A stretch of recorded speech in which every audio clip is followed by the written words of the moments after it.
Rickshaw और e rickshaw संचालन को देखते हुए यातायात व्यवस्था को सुगम बनाने के लिए यूनिक आईडी सिस्टम को हम लोग स्ट्रिक्टली इन्फोर्स कर रहे हैं। इसके तहत जितने भी हमारे ऑटो रिक्शा और ई रिक्शा हैं सभी पर यूनिक कोड जो है वो डिस्प्ले कराया जाएगा और इसके लिए इनको 7 दिवस का समय दिया गया है। 7 दिवस के अंतर्गत इनको अपना यूनिक कोड अपने वाहनों पर डिस्प्ले करना पड़ेगा जो इनको यातायात थाने से प्रोवाइड कराया जाएगा और इस यूनिक कोड के के माध्यम से हम इनकी पूरी आइडेंटिटी को, इनका आधार कार्ड और जो भी इनके क्रेडेंशियल्स है उसको भी हम लोग वेरीफाई कर पाएंगे। साथ ही साथ में ट्रैफिक को और सुगम बनाने के लिए और जो वाहन है उनका प्रेशर जो है वो शहर से कम करने के लिए हम लोग ऑटो रिक्शा और ये ई रिक्शा को 2 शिफ्ट्स में जो है वो ऑपरेट करने का प्लान किया है, जिसमें पहली शिफ्ट में 1 से लेकर के 2500 नंबर तक के यूनिकोड के वाहन रहेंगे और दूसरे में 2500 से आगे के वाहन रहेंगे। पहली शिफ्ट जो है वो दोपहर के 3 बजे से रात के 3 बजे तक रहेगी और दूसरी शिफ्ट जो है वो रात के 3 बजे से अगले दिन 3 बजे दोपहर तक रहेगी।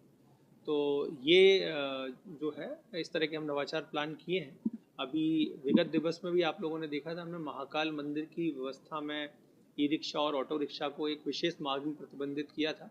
उसी कड़ी में ये भी एक महत्वपूर्ण कदम है जिससे हम पूरे महाकाल क्षेत्र में और बल्कि पूरे उज्जैन शहर में जो है वो ट्रैफिक को रेगुलेट कर रहे हैं। सर, इससे पहले भी इस तरह के कई नवाचार किए जा चुके हैं लेकिन वो सफल नहीं होता है, क्या कारण है और क्या लग रहा है कि अब क्या संभावना है सफल होने की? देखिए, किसी भी नवाचार को सफल होने के लिए 2-3 चीज़ों की आवश्यकता होती है। सबसे पहली चीज़ होती है कि लोगों का पार्टिसिपेशन उसमें कैसा हो।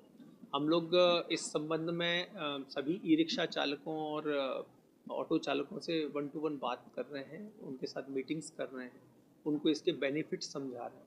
साथ ही साथ में हम ये भी प्रोत्साहित करेंगे कि सभी लोग अपने ऑटो में और ई रिक्शा में GPS जो है वो भी लगवाएं, क्योंकि वो उनके लिए भी सेफ़ है और उनके जान माल के लिए और यात्रियों के जान माल के लिए भी सेफ है। हम इस दृष्टि से भी सब लोगों को अवेयर करेंगे और कोई भी इनोवेशन तभी सफल होता है जब सोसाइटी के सभी लोग उसमें सक्रिय भागीदारी करते हैं।